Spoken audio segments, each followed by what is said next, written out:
Hello and welcome to Addiction Talk. I mean, we are in the midst of Recovery Month, so this is a very important time to be sharing stories. And today we have actor Shaun Weiss. You will remember him from The Mighty Ducks, and just he has a powerful story to share. And if you've ever asked yourself the question, is it possible for anyone to find recovery? His story answers that question and more. Take a listen. Actor Shaun Weiss is a former child actor who many remember as goalie Greg Goldberg from The Mighty Ducks. Shaun initially began drinking heavily after the death of his mother in 2008. Over the next decade, after experiencing unsteady work, growing frustration about his career, failed friendships, and the death of his father, Shaun became homeless and addicted to heroin and meth. Today, Shaun has more than 2 years sober and has landed his first film role in 14 years. Addiction Talk starts now.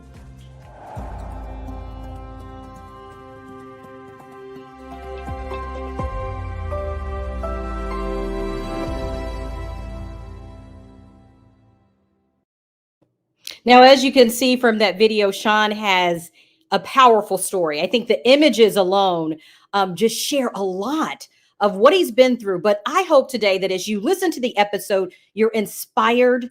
You will realize that recovery is possible for anyone. So I want to have Shaun join us because we have a lot to talk about tonight on Addiction Talk. Shaun, how you doing out there? Here you're in California where the heat is almost unbearable.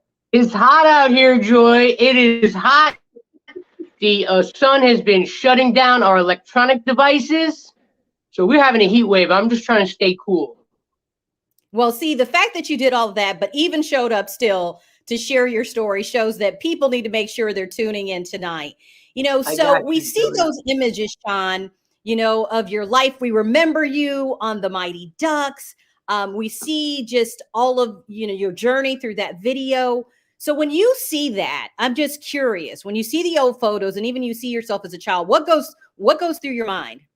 It's hard to look at. It's hard to see those images because, I haven't seen them a lot. So when I see them, they kind of shock me still. And during that time, like when you see those before pictures, when I looked like horrible and deathly like that, I was avoiding reflective surfaces. So I didn't know what I looked like. I'm not exaggerating. For months, I would go for months at a time without seeing myself.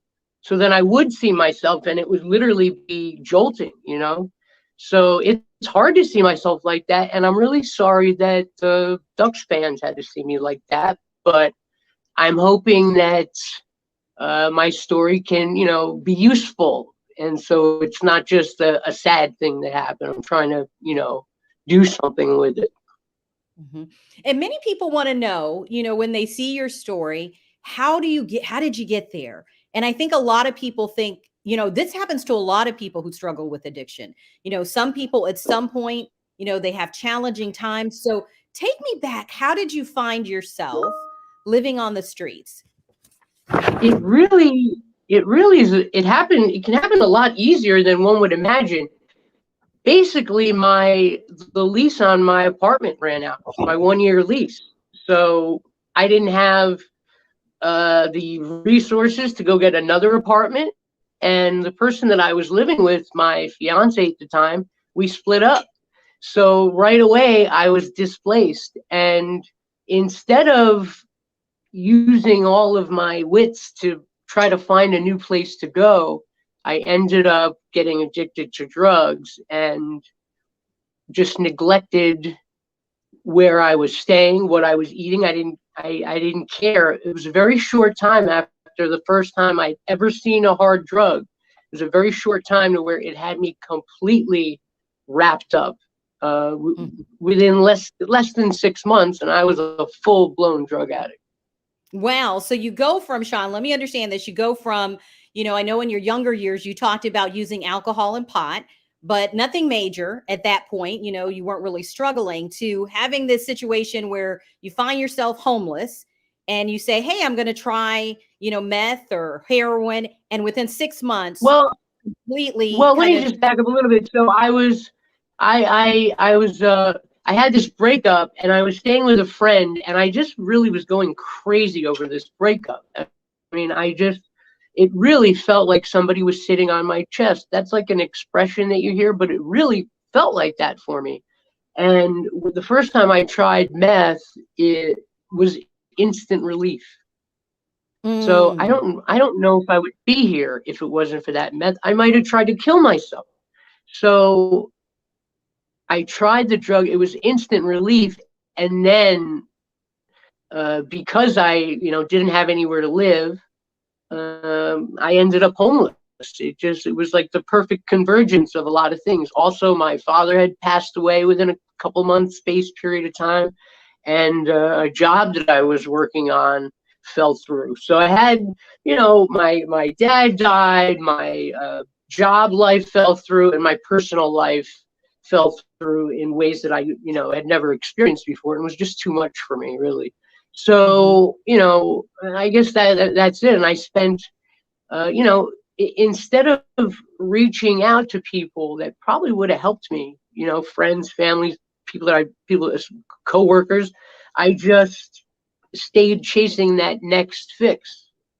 Hmm. So that's really what happened. And then I had gone down such a spiral that I didn't know what to do to get myself out of it for a What long time. kept you? What's interesting, Shaun, is that somebody thinks like you're an actor, you know a lot of people, you were in Hollywood. Why not reach out? What do you think One of keeps the a lot of craziest things, people from reaching out? is I lost access to my cell phone. Being on the street, it's like hard to keep your possessions, especially when you're like a little dude like me, kind of easy to pick on. And anytime I'd go to sleep, my stuff would be gone. So I literally I didn't have a phone to call people. I know that sounds like a cop out, but really it was a tremendous obstacle. It was hard. And every time I would get a phone, I'd have it for a few hours, and then it would get lost or stolen. But you ask, how does this happen? I'm telling you, that's how it happens. So I just lost touch with people. And then it got to a point very soon after where I had so much shame at what I had become, what my lifestyle was like, that I didn't want to reach out to those people. I didn't want them to see me the way I was. Mhm. And do you feel like a lot of people, when it comes to the shame, that keeps them trapped?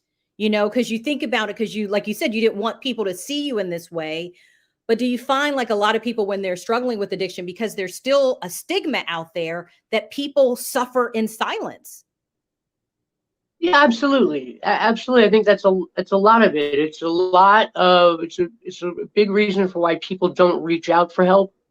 And it just so happens that when we're in our addiction, we tend to burn people.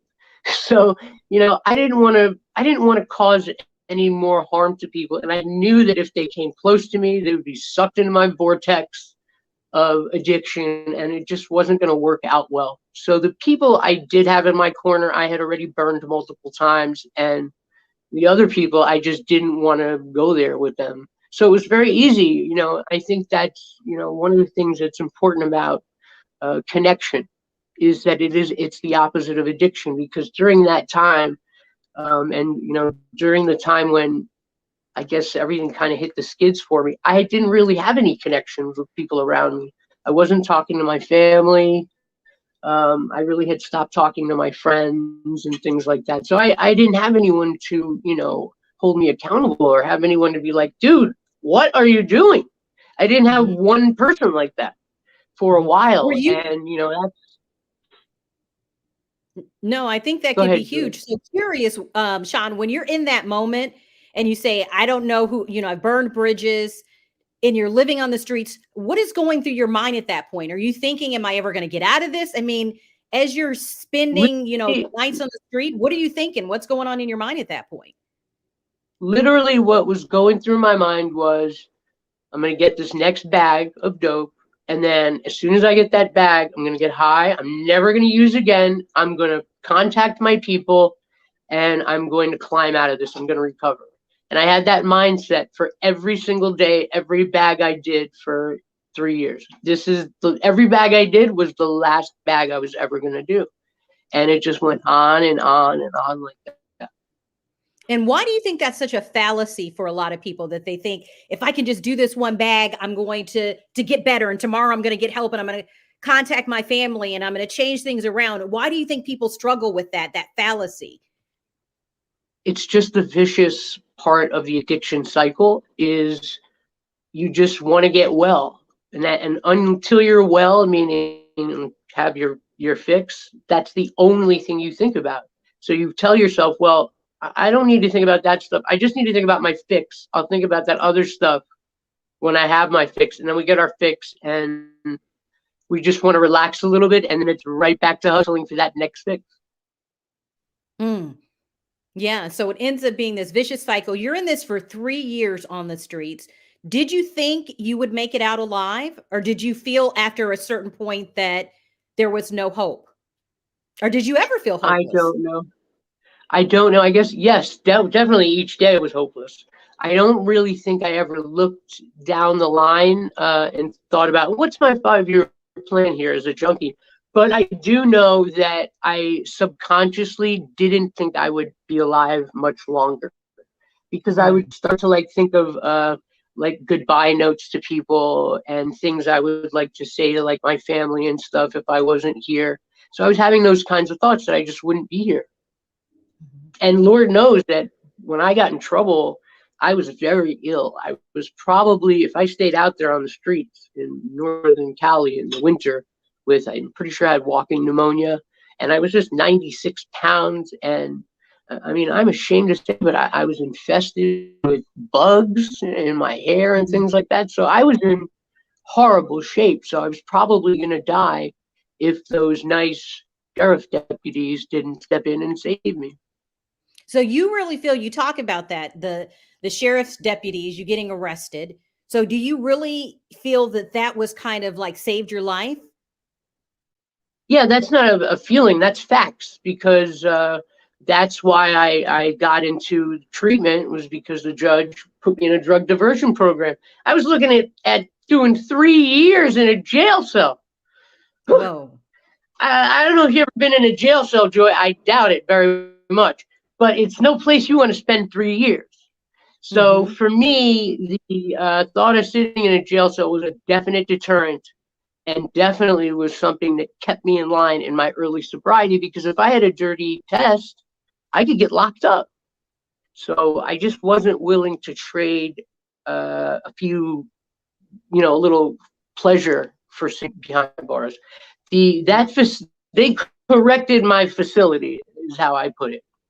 Mhm. Well, you know what's interesting, Shaun, Jail, the and I jail. want to get your thoughts on this, because you were more scared of going to jail versus living on the street. Help me understand that. I think that's interesting, because I'm That is, thinking, you're saying, have you ever been in jail? And I'm thinking about the California streets. But does when you're in the throes of it, I guess you don't see that as much? yeah, I guess. I mean, you're right. Like being in jail is definitely safer than where I was out in the wilderness of California with flip flops on in the freezing rain. But there's something about not having your freedom. You know, Mm, feeling that's like a good. I bird with clipped wings. That, yeah, it's really paralyzing and demoralizing, and it just, you really feel like you're wasting your life. Like there's like, you feel like there's everyone's out there living life, and there you are rotting in a room, and you're Mhm, there because you're getting punished for something stupid that you did. So mhm, yeah, I mean, I was there. I guess the longest I ever spent was maybe 40 days. And mhm. after that, I was like, 3 years. No, I wasn't. I was not gonna. I wasn't willing to do that. So So you said, okay. unfortunately, that's what it took. Yeah, Mhm. So it took that jail time, that fear of, okay, I'm going to be 3 years in to get to go to treatment. But do you think, we've seen you here today, it was effective for you. But do you think that most people going in think, do they have to be ready to get treatment for it to work? Because do you feel like you were ready, even though you said, yes, I'm to avoid jail time, I'm going to go get help? I don't know. I can't tell you what other people think.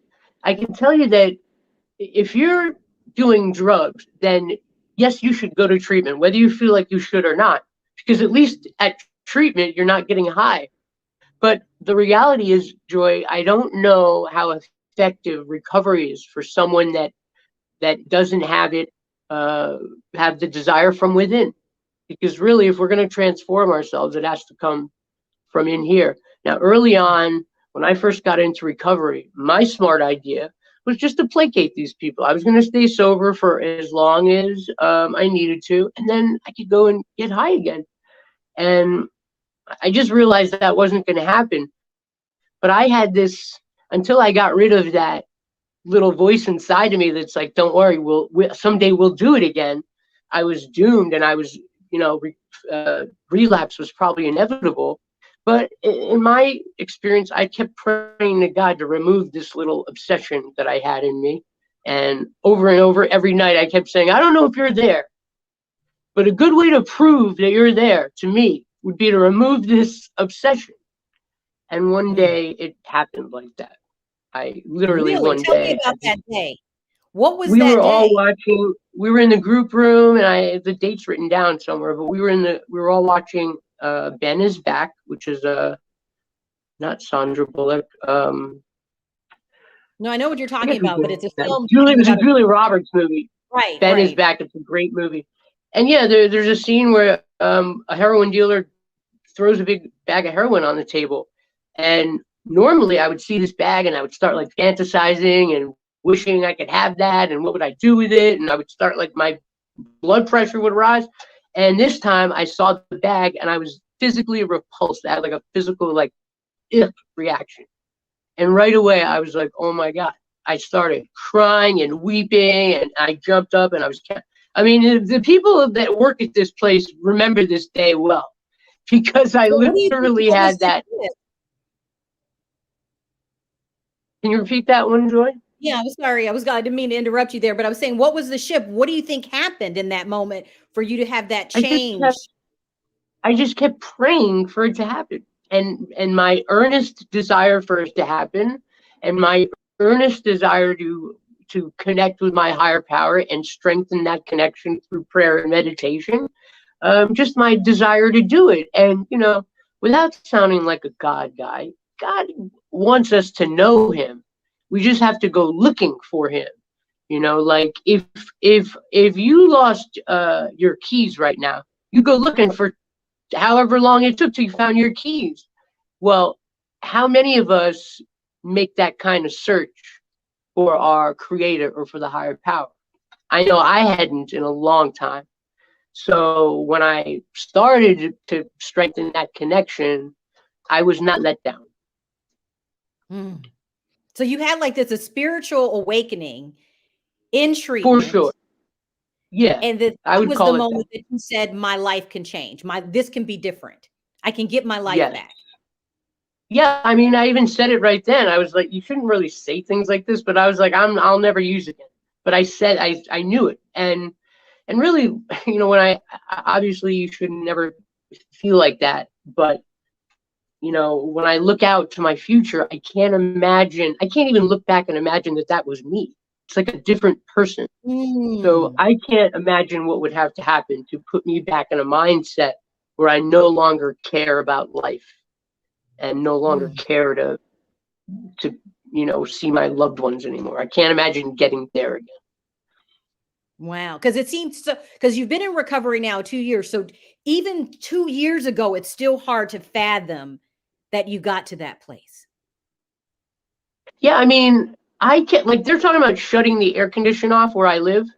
And I'm like, oh my God, what am I going to do if the AC goes off? And I used to be out there on the streets. I don't even know how I did that. I don't know how I did that. Maybe as a defense mechanism, I will lay there sometimes at night and be like, just literally try to remember, like, vivid details about where I slept and things like that. And a lot of it's a blur. So I just can't even believe that was me. But I'll tell you, Joy, I don't have any regrets about it. I'm Mm. grateful for, the life I have now. And I'm an appreciative guy. I never used to really appreciate things.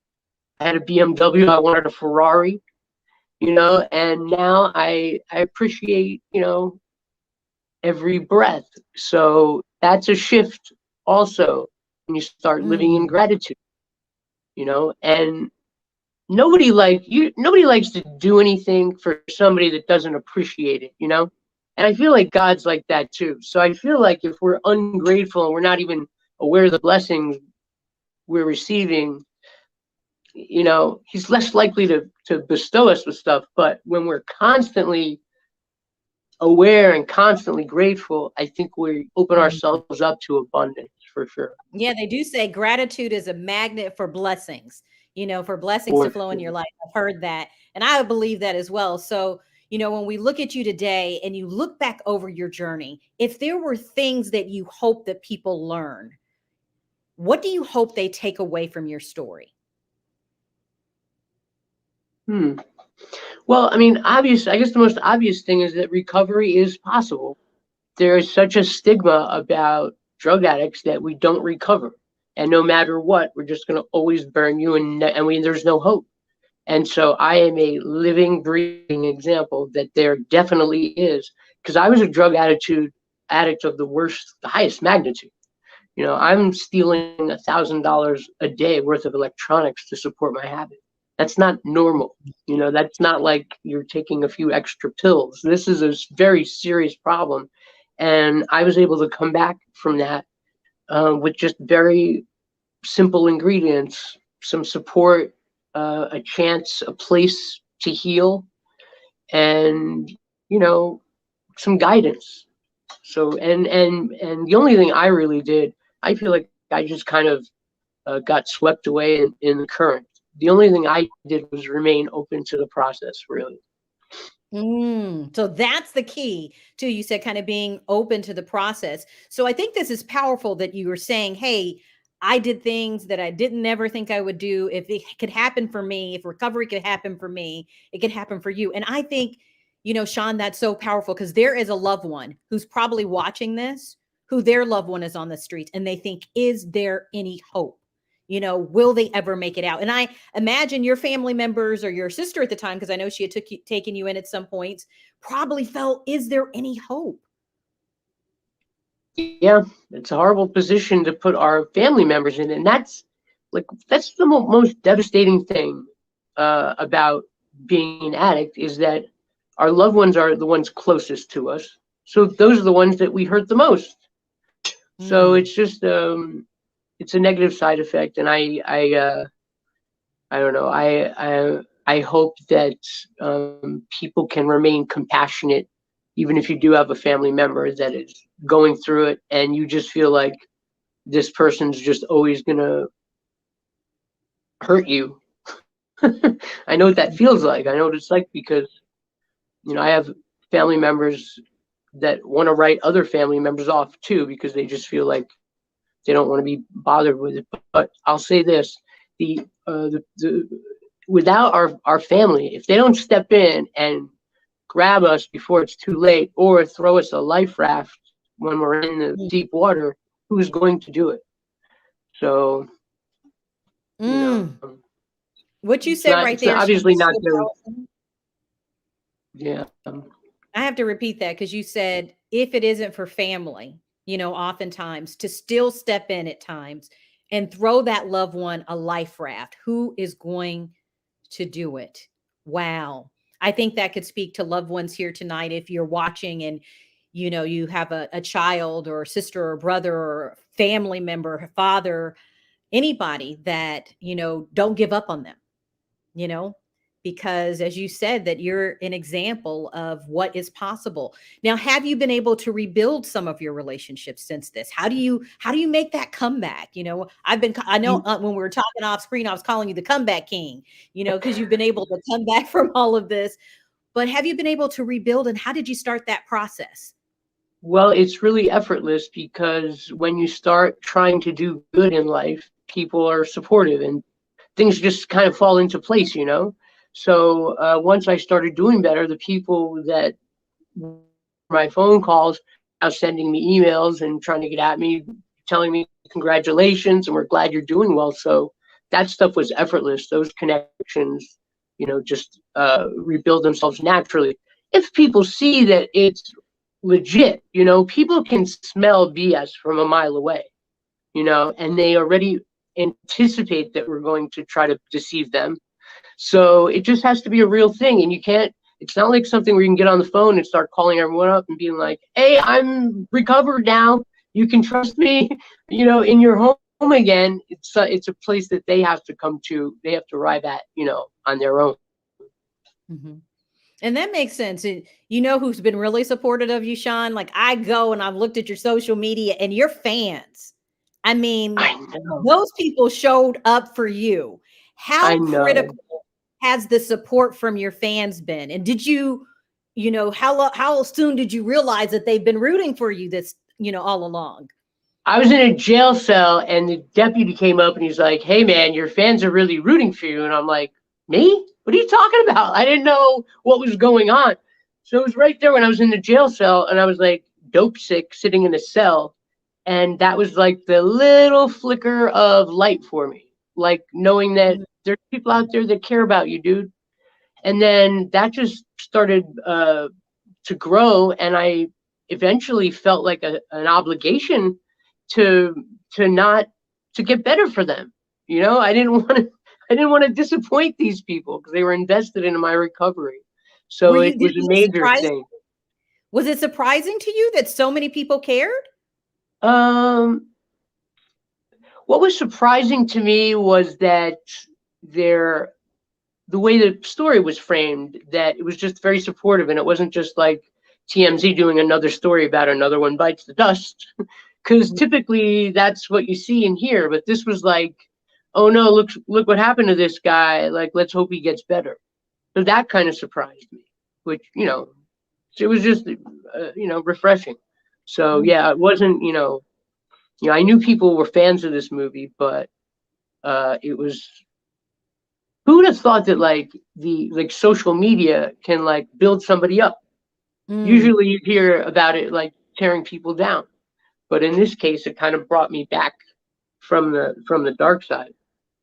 Wow, just those words of encouragement. So people should be very mindful. I mean, just the fact that you said that it gave you additional hope and encouragement at a time when you were, at your lowest is huge. And you talk about better days. What do better days look like now for you, Shaun? What is the better day? Tell me about that. Well, I mean, I'm already in better days. If I can get God to turn down the heat just about 4 or 5 degrees, I'll be great. But I'm loving life right now, Joy. I'm not just saying that. What I'd really like to, I wouldn't mind getting back into some acting jobs because that's good work if you can get it. The catering, and they put you up in a nice hotel. And, I got this last acting job I did. I got off the airplane and it was like maybe 11 o'clock at night. And I came down in the baggage department looking for the guy who was going to drive me to the hotel. And I didn't see him. So I called up the production. I was like, I just got to the airport and there's no driver here for me. And they're like, no, we rented you a car, Mr. Weiss. Here's where the keys are. And I'm like, you're like, this is new. I'm like, they're going to let me drive a car because, I'm still coming out of the fog a little bit, So it's just, they're so good to you in the movie business. So I wasn't really thinking about it, but after getting back in the mix and doing this acting role that I recently did, I kind of have the bug again to do some comedy. I'm a comedian. And other than that, I'm working on like a stand-up comedy act where I tell my story in kind of like the funniest possible way. Mm-hmm. So I'll be coming to a city near you. Can we hear one joke? Can we hear something? You're well, like, I mean, people want to know, like, they ask me all the time, what happened to you? Did you go to jail? Did you go crazy? Were you on drugs? And I say, yes. That's it, Joy. That's the joke. Oh, I don't want to do any spoilers, Joy. Yeah, you don't want to give away too much, Shaun. Yeah, right, but I'm gonna have to put you on the mailing list. What city are you guys? Where are you posted up at right now? Yes, I'm in Nashville at the moment. Oh, you're in Nashville. Okay, I'm gonna be in Nashville pretty soon, actually. Oh, okay. There's gonna be a signing coming up that I'm doing. I'm not sure what month, but I'll be there, and I'm definitely gonna tag you, and maybe we can like meet for a coffee or something. That would be so awesome. And cool. I think what's really cool about this is, like you said, it's like you've almost found your passion for life again. Do you feel like going through this recovery journey has revealed to you or reminded you of kind of who you are? I guess so. Yeah. I mean, listen, I did, somebody recommended to me this yoga practice, right? And without having any background in yoga before, I started doing this little yoga practice. And after about 5 or 6 months, I started waking up in like a joyful mood. Right prior to that, it used to take me half an hour to get out of bed. I'd have to smoke a cigarette and make a phone call and watch whatever on TV. And now I was just waking up in a good mood. And that obviously extended out to the rest of my day. So this thing really was like a kind of a treasure trove that I found. So I don't know what people's feelings are on yoga, but it's good stuff, Joy. So Good you're stuff. like on this journey, Shaun, which I think is so important. It's like you found recovery and then you're finding the things that help and work for you. It's like Yes. you're constantly learning new things. I know you did an Yes. Instagram takeover for us today, so people have to go watch that. But what's interesting about Yeah. it, you even talk about how bike riding, enjoying nature. What other things have you found that keep you, help you in your sobriety? You talked about the yoga, Well, but anything else? yeah, I mean, journaling is definitely a big one. I read this book called The Artist's Way, and they got me journaling every morning. So that's a big thing. It just clears your mind out, because we have a lot of stuff swimming around in our heads. And I find that as soon as I start the day by writing that stuff down, it's gone, it's out, and those things aren't swimming around in my head all day. So that is a big thing for me. I broke my hip, but until I did that, I would go on long walks, and I love to go on long walks. And beautiful Southern California is so nice out here, so walks are good to go on. But anything that is creating a new healthy habit.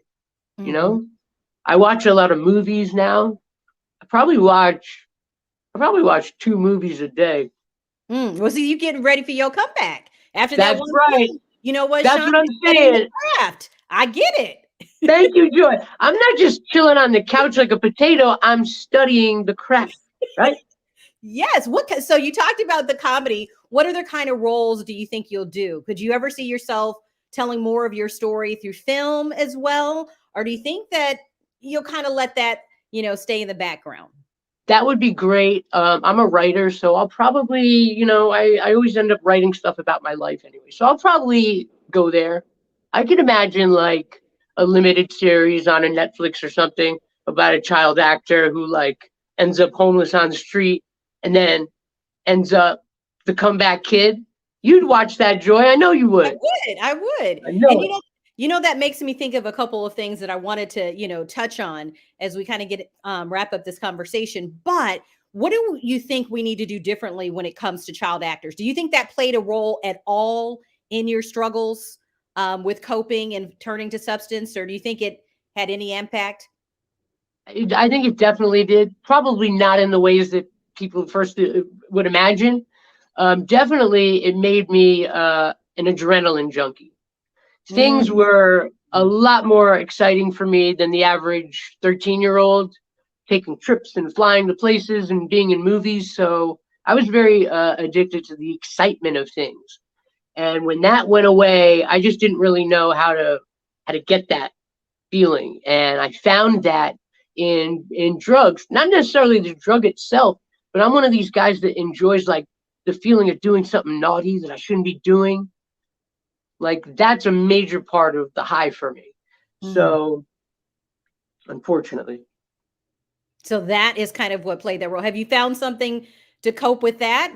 I know that's a hard one. That's probably a personal question, but have you found anything else to kind of manage that desire for that adrenaline or doing something that you shouldn't do? Have you found anything that makes a difference? Yeah, my whole like goal now and like the point of my yoga really is to figure out how to set off these switches to make my body feel in all these different ways, euphoric or energetic or whatever, to make me feel like that stuff without putting any external substances in my body. So So that I've had it happen before. Otherwise I might not believe it's possible. But I've had it happen before where I was like connected. and I had like some super consciousness, and my veins felt like I had a tremendous drug running through my veins, but it was just all natural. Mm, So I'm dedicated to trying to reach that without putting substances in. And really, if I didn't know that was there, Joy, and I didn't know I could do that, it might be harder to stay clean because I mean, how do you get someone to not want to feel good again? mm, Like after you've felt that ecstasy, how do you not want to? You can abstain for a certain amount of time, but eventually you're gonna break, right? So the fact that I know I can achieve those kinds of states of euphoria if I just learn how to operate this mechanism, um, is keeps me in line to a great degree. I could see that for sure.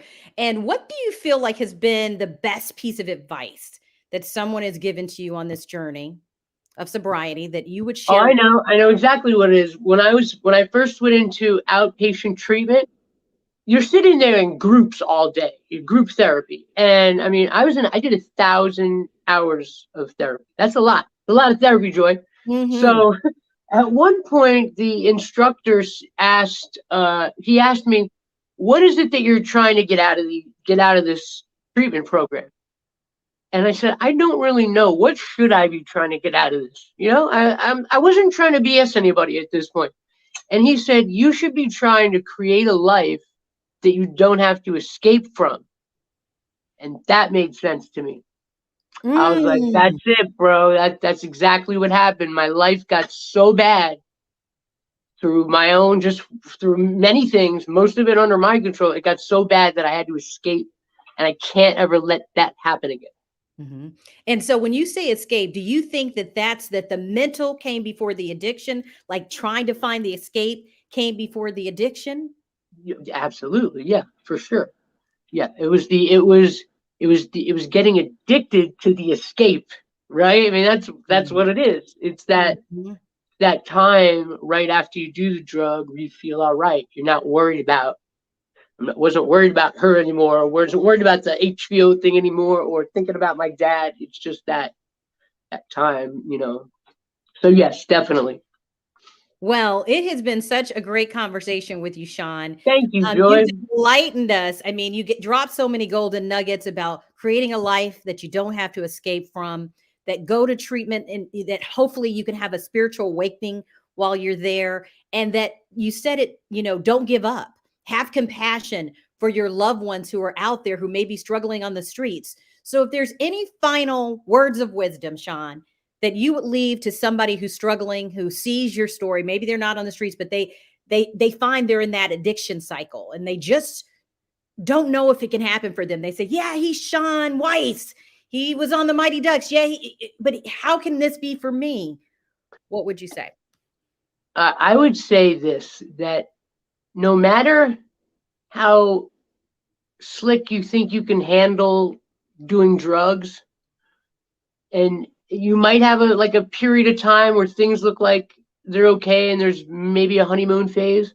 No matter what, inevitably it's going to create Murphy's law in your life.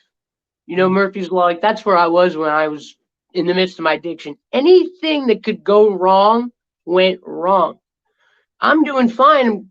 I'm going about my day terrific. Yet everything's falling apart around me. My relative lost her car loan, and such got in a bike accident, and just nothing is working out because you're out of tune with life, right? Mm. And when you're out of tune, it's like you have an instrument, and your instrument's out of tune. You can play whatever string, not going to sound good. So if you've got any type of idea that you can be the only person ever in the history of humanity that was able to you know, get high and play these games and pull your cons and tell your lies and somehow come out on top, it's part of the delusion. You only believe that because you're high. Mm. Sorry, I don't mean to put it like that. No, I But mean that's the truth. And so we have to give them as we leave the final thought, you might be in a delusion at that point, but the delusion that is not a delusion is how good recovery can be. So, Oh, what would you say if you had to describe recovery and not living like that at this point? What would be the word you would use? reborn. Ooh, I love it. Reborn. And Yes. Shaun, we are going to end on that note. I love that. Okay. Reborn. That is Yes. what recovery has meant to you. Well, thank you so much for joining You're us on welcome. Addiction It was Talk. nice talking with you, Joy. Yeah, you just have so many golden nuggets. And I can't wait to see your comedy special and all that you got going. And I'll be like, yeah, I know him. Don't forget Yeah, to look you for got it every day. you got a free ticket plus one. I got you. Okay. Okay. I'm going to hold you to it. Okay, everyone. Thank you for joining us on Addiction Talk. Have a good night.